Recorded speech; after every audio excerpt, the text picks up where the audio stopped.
Hello, and welcome to Jason Cabin Experience. I'm a retired U.S. Army officer and CEO founder of Cabinets HR. At Cabinets HR, we provide HR to companies with 400 people by combining a tech platform with an HR business partner. The Jason Cabinets Experience is brought to you by Breeze Docs. Requests for proposals, also known as RFPs, can be very challenging for small and medium-sized businesses. Breeze Docs, the RFP response platform of choice across North America, uses AI to help companies quickly complete RFP, security questionnaires, and other important business documents. To learn more, click the QR code on the screen. Cabinets HR is hosting Cabinets HR Seattle's Got Tech as part of Seattle Tech Week on July 30th. If you're building something, apply the demo by going to the QR code on the screen. Our guest today is Kika, and I won't say your full name because I'll mess it up, but you just go by Kika. Yeah, but my full name is Francisca, Maria Francisca, Nice. actually. So before we get started, everything you're doing, can you tell us what you do for fun? Travel, I love it. Travel and sports are like my go-to things when I'm not working. So what kind of sports? I run a lot. Okay. I play tennis. I used to play football. But when you say football, you mean soccer, correct? I mean yeah, soccer. yeah. The real football. The football, yeah, The yeah. real The football. football, yeah. I used to play a lot. Used to play for professional teams and stuff like that. Then I broke my ankle and I just quit. That kind of sport. But I love playing tennis and I love running. Have you played pickleball? Never. I want to try it so bad. Yeah, it's supposed to be like the less strenuous type. You know, the court's real small, the paddle's real small. Yeah. Yeah, I've seen it like while I'm running. There's a couple of courts they're playing, and every time I go by one, I just look at it and try to wonder and understand how the game's played. Yeah. How often do you go running? Every day. Like how far do you run? 5 miles. Every day? Yeah. Try to. How like? It takes my mind out of. Yeah. I'm a person that thinks a lot. I'm usually thinking about things to do and I relate on stuff, and it's the moment I go running. And are you running? Are you running with music, or you just like just clean your head? Actually, I'm running with a class. I'm running with a master class or something. Okay. I'm learning something new. Okay. So talk about your company. It's called, I think it's called the Kick-Ass Company. Yeah. How long has that been going on? The Kick-Ass was one of the latest companies I built. It's an agency basically. We sort services for companies that want to sell online. We're a Shopify agency. We tend to business that wants to build a website. They want to sell. We build it in Shopify. We teach them how to use the platform, and after that, we accompany them with a sales program, like defining a strategy and making it work in order to increase their sales. Does the product sold on the platform matter? 90% it's product and 10% I would say it's services. Okay, like what kind of products? Like water bottles or cameras, or just depends? We work with a lot of brands back home. We build more than 400 sites. We have Salomon, the your sneakers. Yeah, yeah. That kind of brand.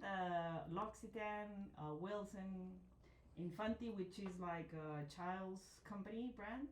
We offer them services like mid-sized companies and not entrepreneurs, at least in Chile because they're too small, but mid-range companies basically. So the products, they reach out to you, or do you reach out to them to bring them on the platform? How does that work? They reach us. We go out and look for new customers, but they reach for us as one of the biggest agencies back home. And what's the difference, like being on Shopify, Amazon, Etsy, all these other different platforms? One thing is the technology, and I say Shopify because it's the technology that we build the sites on. But there's a difference between the channels that you can use to offering your products to the market. For example, Amazon, it's a marketplace where you can offer your products to a broader audience. You can say that you can compare Amazon as being in a shopping mall rather than Shopify being the store. That's like the main difference between one another.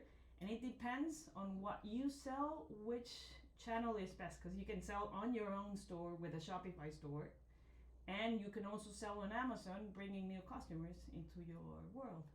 They have a place like TikTok Shop, those kind of places. That comparable? That's another channel. Okay. Imagine a store. So you have this store, and you want to reach a broader audience. So you have your own store. You build it like with your brand. For example, if I don't know, if I'm selling T-shirts, I have my website, mykika's-t-shirts.com, and I build that in Shopify. And I say, okay, my T-shirts, who's buying my T-shirts? Anybody, so I can sell them in Amazon because they're funny. I don't know, they have new organic materials that are really amazing. So I put the brand in Amazon and I sell through Amazon. And I also, I don't know, create a lot of content in TikTok about how amazing my T-shirts are, how the personality or what you win, like by using them just as content.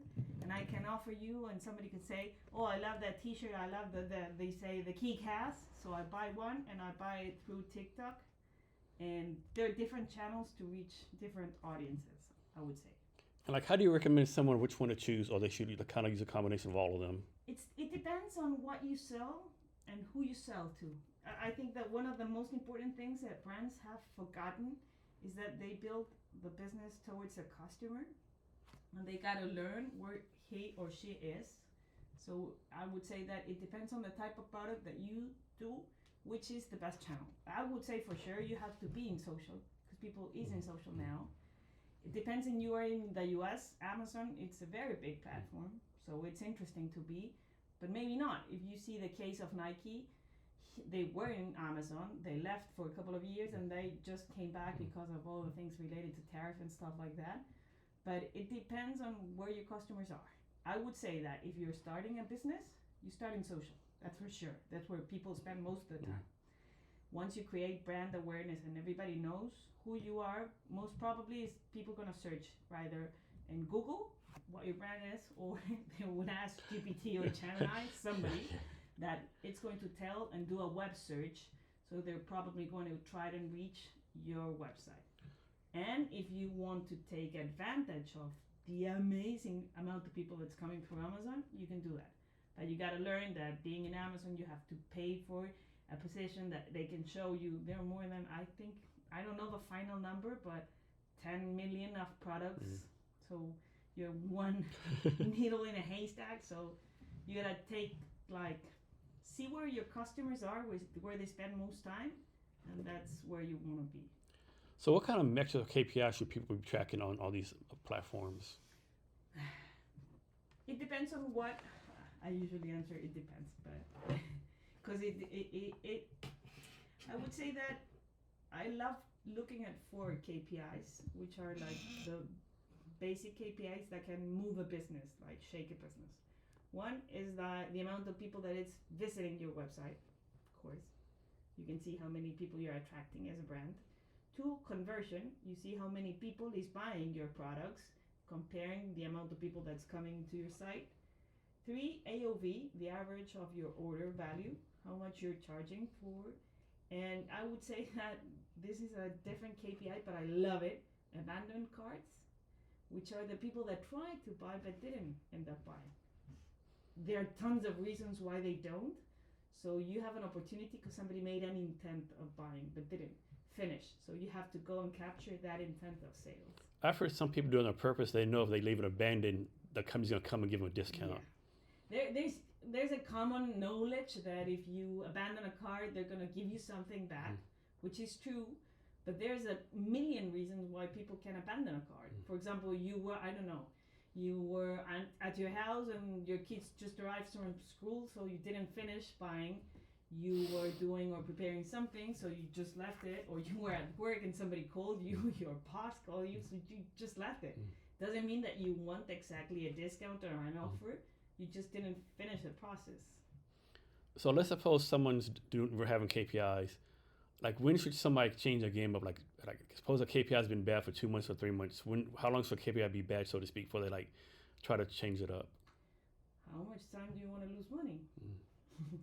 That would be the most significant thing that make you wonder if you can improve.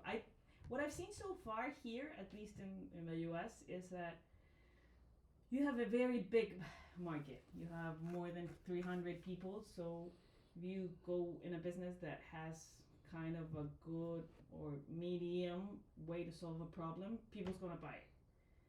You're gonna make money, which is good. And making money usually covers bad KPIs. I will like try to wonder or think, can you make more money? Can you do something better? And if you do increase just a bit, you can double or triple your income. So I think it's worth it to take a look at the KPIs, define an objective, define a target that you want to achieve, and go after it. That's the way that we approach it, at least. So how can someone learn how to sell? Because a lot of people are not good salespeople, right? How does someone learn how to sell? I would say that there are 3 basic rules for selling. Number 1, you gotta know who your customer is, but know it in a deep sense of the word. Sorry.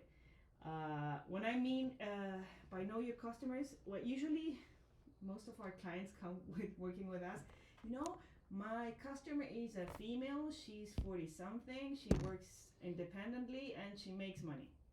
And we're like, okay, that's the basic stuff. Who are their friends? Where does she spend the time? What's their pain point? What's their dreams? What are the things that move that person? That's how you gotta learn who your customer is. Because once you know that, you can go into number 2, which is show your products, your brand as the perfect solution for that pain or for that dream. And number 3, you know who you're selling to. You know how to approach your product or your service as the solution to that pain point. And number 3, make it easy. Make it easy to buy. Is it so messed up? So many people make it hard to buy. Like I want to give you my money, but you make it so For example, difficult. I was talking to a business yesterday. They did sell chai tea, and they told me about this amazing attributes the product had, and this amazing flavor that usually I didn't know, but most of herbal teas taste like dust. They're not nice. But this was an amazing product because she made it like that because she hated every time that she drank the tea and it was off.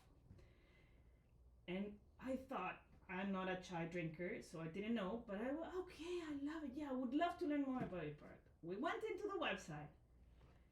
Go and find or discover an amazing product. Okay, I'm here. I'm trying to find out. This is our history. Okay. You can find us here and find. And I was like, where's taste amazing? Where are all the attributes? This is the version if you want to go for the office with my tea. Here's that. Make it easy. If I want tea and I want to see which offer do you have for me, which I'm a non-drinker, which I'm learning about it, just tell me, here, click here, do this, do that, put into the cart and pay. That's why I'm saying, if you go into a big retailer, for example, when you go into Macy's or, I don't know, H&M, you for sure, you go into the store. I bet you $100 that you're gonna see in less than 5 seconds where the cash register is. You're gonna see a big sign, you're gonna see it on the floor, they're gonna show it, they're gonna push it. You're never gonna get lost for that. That's making it easy. If I don't showcase it, if I don't point it out, the probable you're not gonna find it. If you don't find it, you don't buy. Yes. Same goes into e-commerce. You gotta show people, do this, put that into the cart. Next step, go and pay. These are our frequent asked questions. Our policies, our return policies. You know that back home, 38% of purchases are with returns.